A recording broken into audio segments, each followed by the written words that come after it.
నమస్తే, మనం కార్యక్రమానికి స్వాగతం. ఇంకా చిత్తూరు జిల్లా పలమనేరు దగ్గర ఉన్న ఇండస్ట్రియల్ ఏరియా సమస్యలతో కొట్టుమిట్టాడుతోంది.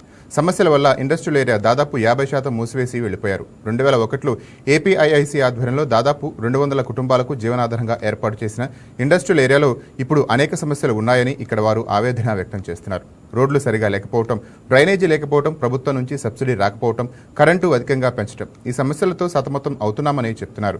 ప్రభుత్వాలు ఎన్ని మారినా మౌలిక వసతులు కల్పించడంలో అధికారులు పూర్తి స్థాయిలో విఫలం అయ్యారని ఆవేదన వ్యక్తం చేస్తున్నారు. అలాగే కరెంటుకు సంబంధించి సబ్సిడీ ఇవ్వకుండా ఇబ్బంది పెడుతున్నారని వాపోయారు. ఇప్పుడున్న పరిస్థితుల్లో తమ కుటుంబాలను కూడా పోషించే స్థితిలో లేమని వారు ఆవేదన చెందుతున్నారు. దేశ ప్రాంతికాంచిన అగ్రికల్చర్కు ఉపయోగపడే పవర్ లూమ్స్ తయారీకి ప్రభుత్వాలు సహకరించాలని కోరుతున్నారు. దీనికి సంబంధించిన మరింత సమాచారం మా స్పెషల్ కరెస్పాండెంట్ శివకుమార్ అందిస్తారు. రైట్ శివకుమార్, చెప్పండి.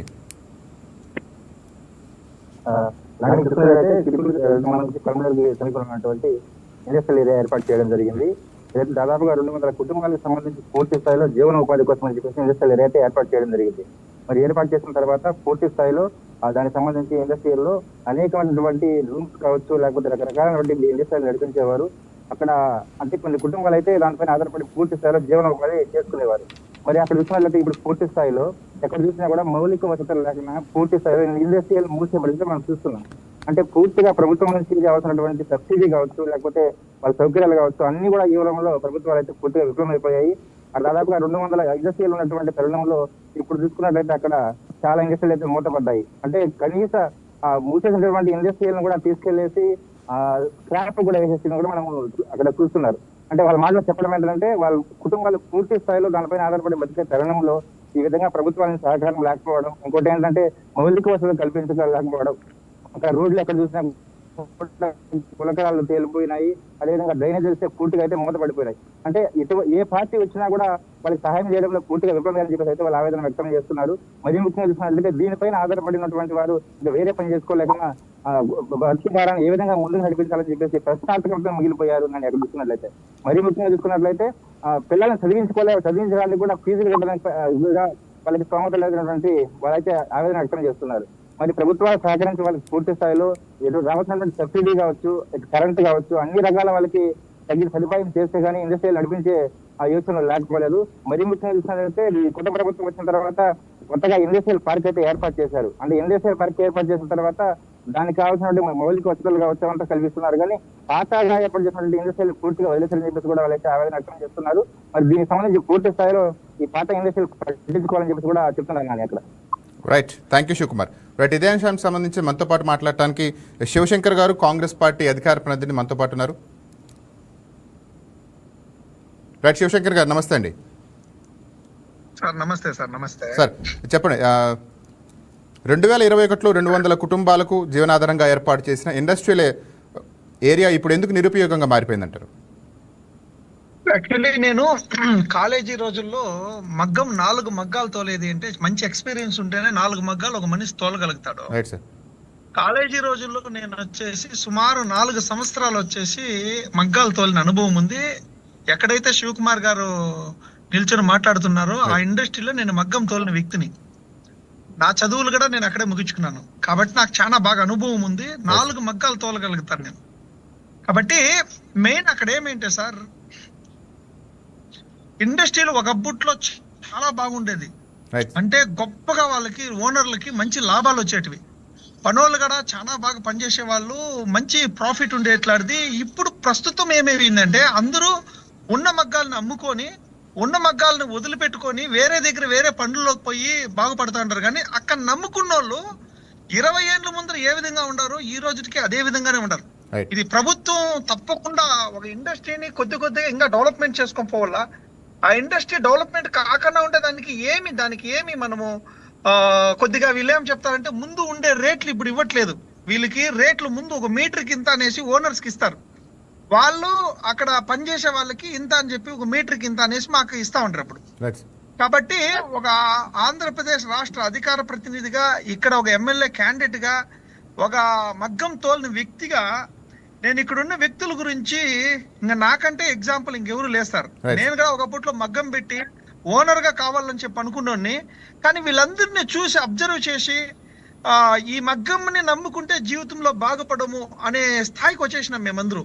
అంటే ఒకప్పట్లో లాభాలు ఆర్జిస్తా ఉన్నారు. 20 ఏళ్ల ముందర ఏదైతే ఉందో అందరిలో లాభాలు ఆర్జిస్తా ఉన్నారు. కానీ ఈ మధ్య కాలంలో ప్రభుత్వం దీన్ని చొరవ తీసుకోకుండా ఈ మగ్గాన్ని నమ్ముకొని ఉండే కూలీలు అదే విధంగానే ఉన్నారు. ఇప్పుడు మేమంతా బెంగళూరు వచ్చి కానీ బిజినెస్లు చేసి ఎంతో బాగుండాం. కానీ ఆ మగ్గాలను నమ్ముకున్న ఓనర్లు ఒకప్పట్లో మాకు డబ్బులు ఇచ్చేవాళ్ళు, ఈ రోజు వాళ్ళు అదే పరిస్థితిలో ఉన్నారు, అదే అప్పుల్లో ఉన్నారు. ఈ రోజు ఏ మగ్గం ఓనరు బాగుపడినట్లు చరిత్రలో లేదు, ఆ మగ్గం కూలీలు బాగుపడినట్లు చరిత్రలో లేదు. వీళ్ళందరూ కూలీలుగా మారిపోయినారు. యాక్చువల్లీ ఇప్పుడు మగ్గం నడిపిస్తా ఉండేది ఎవరు అంటే ఓనర్లు కాదు, వాళ్ళే వాళ్ళ సొంత మగ్గాలు తోలుకొని ఏదో కూలి పాటను సంపాదించుకుంటా ఉన్నారు అంతే. మగ్గం ఓనర్స్ అని చెప్పడానికి కుదరదు. మగ్గం కూలీస్, వాళ్ళు లేబర్సే, వాళ్ళు ఓనర్స్ కాదు. వాళ్ళు ఇంకొకరిని పెట్టి చేసుకుంటే వాళ్ళకి వర్కౌట్ అవ్వట్లేదు కాబట్టి వాళ్ళే 4 మగ్గాలు చేసుకొని ఎక్కడో చేసుకునే బదులు ఓకే సరే అట్లయినా ఫ్యాక్టరీలు ఒకటి ఉత్పత్తి అవుతా ఉందంటే అన్ని ఫ్యాక్టరీలు మూతేసేసి తగ్గుముఖం పట్టినాయి. ఫ్యాక్టరీ ఇండస్ట్రియల్ ఏరియా అనేది పెరగడం కాదు, తగ్గిపోయింది అనమాట. Yes sir. రెడ్డిగా చిన్న పరిశ్రమలకు రోడ్లు, డ్రైనేజీ, తర్వాత విద్యుత్ వంటి కనీస సదుపాయాలు కల్పించకపోవడం ఎందుకు, ఎక్కడ లోపం జరుగుతుందంటారు? సార్ ఒకప్పట్లో అమర్నాథ్ రెడ్డి గారు మినిస్టర్ గా ఉన్నప్పుడు ఇక్కడ వాళ్ళ అనుచరులకి వీళ్ళకి ఇచ్చుకున్నారనమాట. దాంట్లో సందేహం ఏం లేదు. ఆల్రెడీ మెయిన్ రోడ్ సైట్స్ అంతా కూడా ఫుడ్ ఇండస్ట్రీ అని చెప్పి హోటల్స్ కి వాళ్ళ అనుచరులకి అంతా ఇచ్చుకున్నారు. దాంట్లో నేనేం కామెంట్ చేయను. ఎవరున్నా ఏ ప్రభుత్వం ఉన్నా వాళ్ళకి సంబంధించిన వాళ్ళకి వచ్చేట్లుగా చూసుకుంటుంది. ఇవ్వడం వరకు అయితే ఇచ్చినారు, కానీ దాన్ని పట్టించుకొని దాన్ని ఇంకా డెవలప్మెంట్ చేసి ఆ ఇండస్ట్రియల్ ని ముందుకు తీసుకొని పోవాలనే దానికి ఎందుకు ఆయన ఇండస్ట్రియల్ మినిస్టర్ గా లేనని ఏమైనా పట్టించుకోవట్లేదో. ఇప్పుడు ప్రస్తుతానికి గెలిచినారు కానీ ఇండస్ట్రియల్ మినిస్టర్ గా లేరు అమర్నాథ్ రెడ్డి గారు. కాబట్టి ఆయన కొంచెం చొరవ తీసుకోవాలా, ఇప్పుడు ఉండే ప్రభుత్వం చొరవ తీసుకోవాలా. ఆల్రెడీ నేను ఇండస్ట్రియల్ మినిస్టర్ గా ఉన్నప్పుడే కదా ఇవన్నీ చేసింది. కాబట్టి తప్పకుండా దాన్ని బాగోగులు చూసుకోవాలా. వాళ్ళ బాధలేమి, కనీస సదుపాయాలు, ఎలక్ట్రిసిటీ కూడా కరెక్ట్ గా ఉండట్లేదు సార్. అక్కడ పర్ఫెక్ట్ గా ఎలక్ట్రిసిటీని ఉండట్లేదు, రోడ్ సిస్టము, డ్రైనేజీ సిస్టము. ఇంకా అసలు యాక్చువల్లీ సార్ బెంగళూరుకి చెన్నైకి మిడిల్ లో ఎక్స్ప్రెస్ హైవే పడింది, పలమనేరుకి, ముగిల్ దగ్గర కానీ బెరట్లపల్లి దగ్గర కానీ. అసలు బెంగళూరుకి చెన్నైకి మించిన ఒక మహానగరాన్ని క్రియేట్ చేసేంత తాకత్తు ఉంది పలమనేరుకి, ఈ చిత్తూరు జిల్లాకి. యాక్చువల్లీ 2 దగ్గర యాక్సెస్ ఉంది సార్. ఎంటైర్ ఆంధ్రప్రదేశ్ లో డిమాండబుల్ ఏరియా ఏదైనా ఉందంటే, గొప్పగా ఇండస్ట్రియల్ గా డెవలప్మెంట్ అయ్యే ఏరియా ఏదైనా ఉంది అంటే తప్పకుండా అది పలమనేరు. అందులో పర్టికులర్ గా మొగిలి, పలమనేరు, బైరెడ్లపల్లి ఇక్కడే ఎక్సెస్ పడింది అనమాట. 1.25 మినిట్స్ లో మనము బెంగళూరుకి రీచ్ అవుతాము, 1.25 మినిట్స్ లో చెన్నైకి రీచ్ కాగలుగుతాము. ఇప్పుడు ఆల్రెడీ బైరెడ్లపల్లి కూడా ఇంకొక 1 వీక్ లో ఎక్సెస్ ఓపెన్ అవుతుంది. కాబట్టి తప్పకుండా చంద్రబాబు నాయుడు గారు, ఇప్పుడున్న ప్రభుత్వం దీని మీద చొరవ తీసుకోవాలని చెప్పి మనస్ఫూర్తిగా కోరుకుంటా ఉన్నాను. ఇది రాజకీయంగా ఏదో కాంగ్రెస్ పార్టీలో అధికార ప్రతినిధిగా వాళ్ళ మీద నేను ఎద్దేవా చేస్తా ఉండేది కాదు, ఎద్దేవా చేస్తా ఉండేది కాదు సార్. కాబట్టి తప్పకుండా రైట్. కానీ సార్ ఒకప్పుడు ఉపాధి కల్పించిన, మీరు కూడా దాంట్లో పనిచేశారని చెప్పారు, ఉపాధి కల్పించిన ఫ్యాక్టరీలు ఇప్పుడు మూతపడే పరిస్థితికి ఎందుకు వచ్చాయంటారు? Right. Hello. Yes sir. Right. ఒకప్పుడు ఉపాధి కల్పించిన ఫ్యాక్టరీలు స్పెషల్ గా కేర్ గా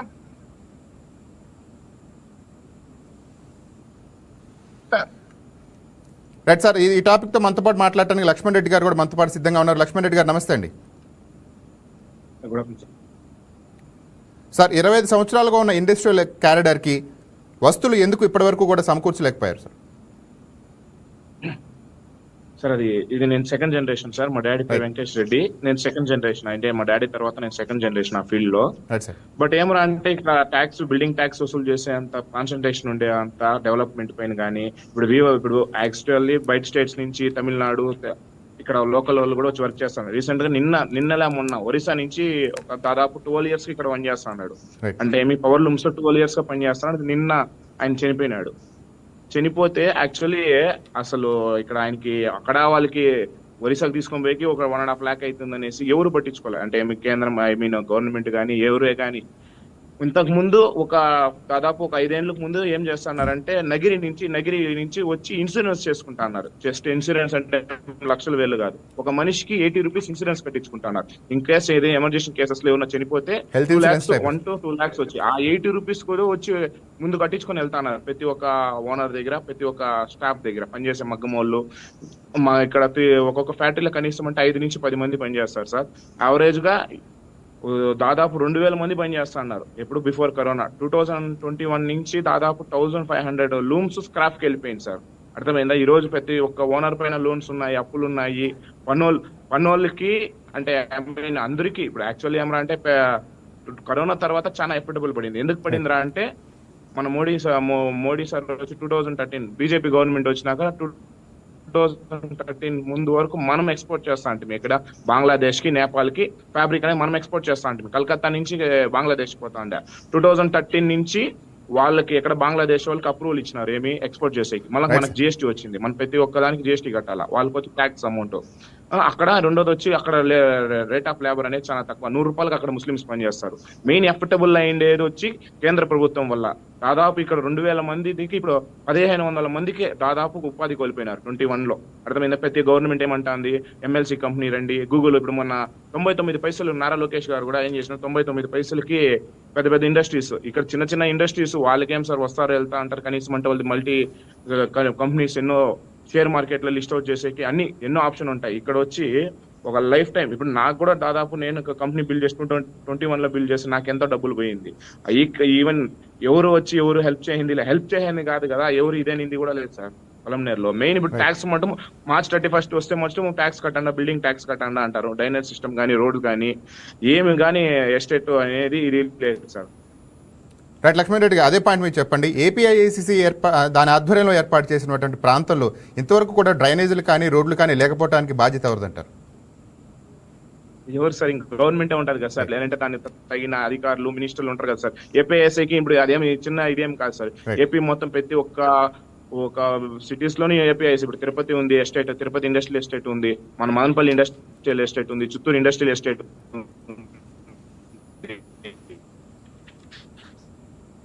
దాదాపు ఇండస్ట్రియల్ ఎస్టేట్ అంటేనే ఇప్పుడు మొన్న అమరన్న ఇక్కడ కొత్త ఎస్టేట్ లో ఇచ్చినారంట అన్నారు. మీరు కంపేర్ చేసుకోండి సార్, ఏం చెప్తున్నారు సార్, ఇండస్ట్రియల్ మంత్రిగా ఉన్నప్పుడు రమణాథ్ రెడ్డి గారు అది ఇచ్చి ఎంప్లాయ్మెంట్ క్రియేట్ చేసినామన్నారు. అక్కడ ఎంప్లాయ్మెంట్ క్రియేట్ చేసినారు ఎవరు సార్? ఒక మెకానిక్, వాడికి టౌన్ లో మెకానిక్ షాప్ పెట్టుకుని అక్కడ మెకానిక్లకి షాప్స్ ఇచ్చినారు. ఏం చేయన్నారు మీరు కావాలంటే సర్వే చేయండి. అక్కడ 200 మంది కూడా పని చేసేవాళ్ళ. మా ఎస్టేట్ లో 1,500 మందికి ఉపాధి కోల్పోయినారు. 1,500 మంది అంటే ఎన్ని కంపెనీలు వస్తే 1,500 మందికి ఉపాధి వస్తుంది సార్. దాదాపు ఇంకా అక్కడ పరిశ్రమలను 50% వరకు పరిశ్రమలు మూతపడిపోయాయని చెప్తున్నారు. దానిపైన ఎంతవరకు? 50% కాదు సార్, 90%.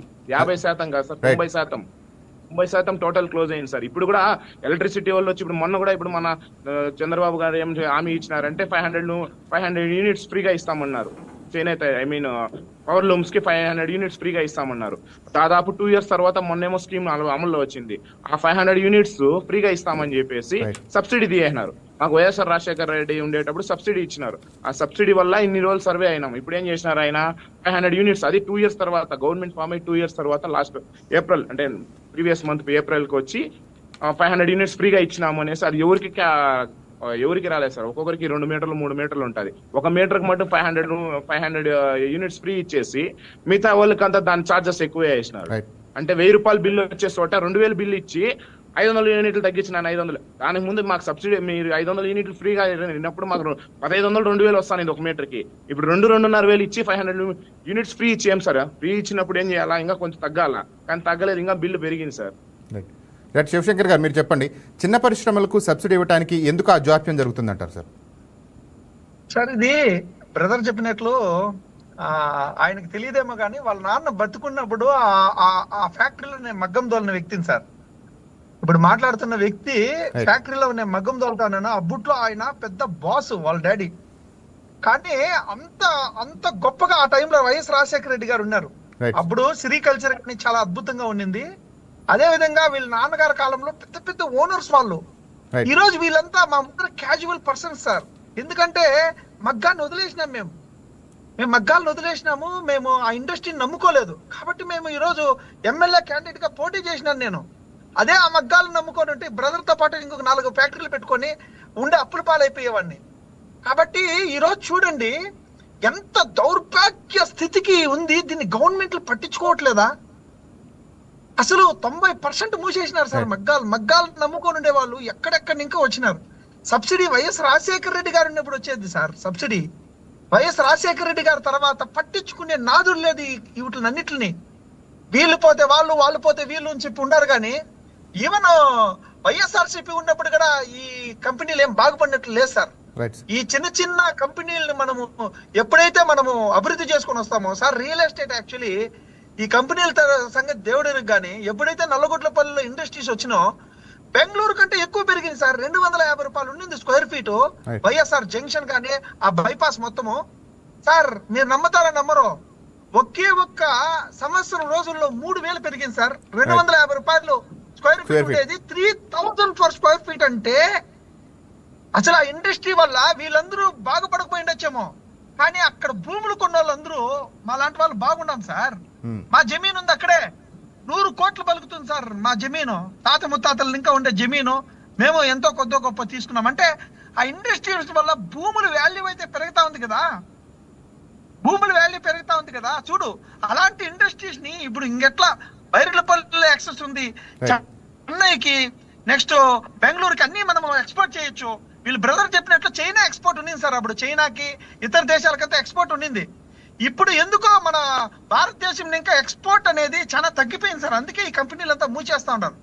ఈ బంగ్లాదేశ్ లాంటిది ఇలాంటి వాళ్ళందరూ వచ్చేసి తక్కువ కాస్ట్ తో లేబర్ చిక్తా ఉంది కాబట్టి వాళ్ళందరూ మంచిగా వచ్చేసి దీన్ని ఎక్స్పోర్ట్ చేయగలుగుతా ఉన్నారు. వీళ్ళకి ఏదైనా సబ్సిడీ ఇచ్చి, వీళ్ళకి ఇంకా సబ్సిడీ కంటే నాకు తెలుసు సార్, వీళ్ళకి ఒక మంచి మార్గదర్శనం ఇవ్వాలనేసి నేను చెప్తా ఉన్నాను. అసలు మీరు మగ్గాలు అనేది తోలుతా ఉంటారు కదా, ఇది ఎక్కడ అమ్ముకుంటే మీరు బాగుంటుంది. ఇప్పుడు చైనాలో వాళ్ళు ఏదైనా ఉత్పత్తి చేయని దానికి అక్కడే ఉంటుంది. వాళ్ళకి షిప్స్ ద్వారా కానీ ఫ్లైట్స్ ద్వారా కానీ వాళ్ళు పంపించుకొని మంచి లాభాలు ఆర్జించేదానికి ఒక మార్కెట్ క్రియేట్ చేసి పెట్టారు చైనాలో. బట్ ఇక్కడ మగ్గాలు తోలిన తర్వాత దీన్ని ఎక్కడ ఎక్స్పోర్ట్ చేయొచ్చు, మీరు ఎక్కడ లాభదాయకంగా ఉండొచ్చు అనేది గవర్నమెంట్ సూచన కూడా ఉండాలి సార్. ఇప్పుడు టమాటాలు పండిస్తే నిరంతరంగా వచ్చేసి వాళ్ళకి రేట్లు వచ్చే విధంగా గవర్నమెంట్ పూలుకోవాలి. అదే విధంగా ఇండస్ట్రీ కూడా అంతే. ఏదైనా ఒక శ్రామికుడు ఉత్పాదన శక్తి దాన్ని ప్రోడక్ట్ ని వచ్చేసిందన్న బయట తీసుకొని వచ్చినప్పుడు దాన్ని అమ్ముకునే ఫెసిలిటీ గవర్నమెంటే కదా సార్ కల్పించవలసింది. ఉన్న ఫ్యాక్టరీలో మూసుకొని పోతా ఉంటే ఇంకా మళ్ళీ ఇండస్ట్రీలు ఎక్కడ సార్ వస్తుంది? చంద్రబాబు నాయుడు గారు ఉన్నారు, బలంగా కూటమి ప్రభుత్వం ఉంది, ఇలాంటి టైంలో ఎన్ని చేయొచ్చు? అదేగా ఎయిర్ ఫోర్స్ కి సంబంధించి ఒకటి తీసుకొని వచ్చిన హుసూరులో పోయిండేది అని అంటారు. కానీ ఇక్కడ ఉన్న ఇండస్ట్రీలనే మూసుకుంటా ఉన్నామే. ఉన్న ఇండస్ట్రీలని ఈ రోజు ఆయన లాంటి వాళ్ళు ఇంకొక 1000 మంది 2000 మంది 3000 మంది ఓనర్లు ఉండింటే ఆ ట్యాక్సులు కానీ ప్రతిదీ కానీ భారతదేశం ఎందుకు ఇంప్రూవ్మెంట్ కాదు సార్? బెంగళూరులో పెరగలేదు సార్, ఇక్కడ పెరిగింది. పలంనేరులో రియల్ ఎస్టేట్ పెరిగింది. ఇండస్ట్రియల్ పక్కలో చిత్తూరు జిల్లాలోనే టాప్ మోస్ట్ రేట్ ఎక్కడ ఉంది అంటే వైఎస్ఆర్ జంక్షన్ లో ఫాస్ట్ గా పెరిగింది. బికాస్ ఆఫ్ జస్ట్ చిన్న ఇండస్ట్రీల వల్ల. అలాంటిది జిల్లా మొత్తం సార్ అమరావతిని ఊరికే కాన్సన్ట్రేషన్ చేస్తా ఉంటారు కానీ ఒక్క రూపాయి ఖర్చు లేకుండా మన చిత్తూరు జిల్లాని యావత్ జగత్తులోనే అంటే ఒక బెంగళూరుకి ఒక చెన్నైకి అతీతంగా అభివృద్ధి చేసేంత కెపాసిటీ ఉండేట్లా ఒక భూభాగం ఏదైనా ఉంది అంటే మన ఆంధ్రప్రదేశ్ లో తప్పకుండా ఇదే సార్. మన సౌత్ ఇండియాలోనే గొప్ప భూభాగము, తక్కువ రేట్లో ఉండే భూభాగం ఏది ఉంది అంటే అది తప్పకుండా మా పలంనేరు, మా ముగిలి, మా చిత్తూరు జిల్లా సార్. రైట్ లక్ష్మణ్ రెడ్డి గారు, మీరు చెప్పండి, దేశవ్యాప్తంగా పవర్ లూమ్స్ తయారీకి మంచి గుర్తింపు ఉన్నా కానీ సరైన ప్రోత్సాహం ఎందుకు లభించట్లేదు అంటారు? మీకు స్టార్టింగ్ లో ఉన్నటువంటి ప్రోత్సాహకాలు ఇప్పుడు ఉన్న తేడా వివరించండి ఒకసారి. సార్ ఇప్పుడు రీసెంట్ గా ఇప్పుడు ఒక 2 months ముందు చెప్పండి సార్. సార్ పెట్రోల్ ఎంత పెరిగింది సార్ లీటర్ కి? రైట్ 3 రూపీస్ పెరిగిందండి. ఎంత? 3 రూపాయలు పెరిగింది. మా మెటీరియల్ యూస్ చేసేది నేను 2019 నా ఓన్ స్టార్ట్అప్ కంపెనీ స్టార్ట్ చేసిన. నేను 8 states కి ఫ్యాబ్రిక్ సప్లై చేస్తా. అప్పుడు కొంచెం ఫెయిల్ అయినా ఇప్పుడు రీసెంట్ గా ఇప్పుడు 3 months గా నేను ముందు 5 to 10 lakhs బిజినెస్ చేస్తాను. ముందు 50 lakhs చేస్తాను పర్ మంత్. 5 to 10 lakhs చేసేది ఈ యుద్ధం వల్ల కంప్లీట్ ఆపేసినాం సార్. సార్ 92 రూపీస్ మా రా మెటీరియల్ ఉండింది ఎప్పుడు ఫిబ్రవరిలో. రా మెటీరియల్ 92, 95 ఎక్కువ అంటే మాకు మహా అంటే 110 రూపీస్ అయితే అనింది. 110 ప్లస్ 18% జిఎస్టీ. సార్ ఈ రోజు 190, 190, 200 ప్లస్ జిఎస్టీ. అంటే 1:2 రేషియోలో పెరిగితే ఎవడు బిజినెస్ చేసేకి అవుతుంది సార్? ఇప్పుడు నేనన్నా చిన్న కంపెనీ సార్, నాది మహా అంటే నాది 2 to 3 టర్న్ ఓవర్. బెంగళూరులో ఒక్కొక్కడిది 500 కోట్ల టర్న్ ఓవర్ ఉండే కంపెనీలు భయపడతా ఉండే ఈ రోజు. ఎందుకంటే 92 రూపీస్ ఉంది సార్ రా మెటీరియల్. దీంతో మెయిన్ పెద్ద కంపెనీలు ఏవి? రిలయన్స్, హల్దియా, ఇండియన్ ఆయిల్, ఇవే పెట్రోలియం కెమికల్ ని అంటే ఆ పెట్రోల్ పాలిగమ్స్ వస్తాయి.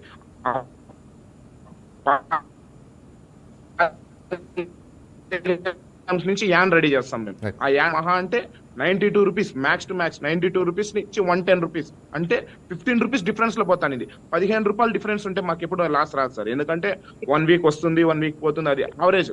అంటే ఒక టన్నుకు 15,000 లాస్ వస్తే మేము నష్టపోయేది ఏం లేదు. ఇక్కడ నేను పొలంనేరులో నేను ఒకడే మార్కెటింగ్ చేసేది.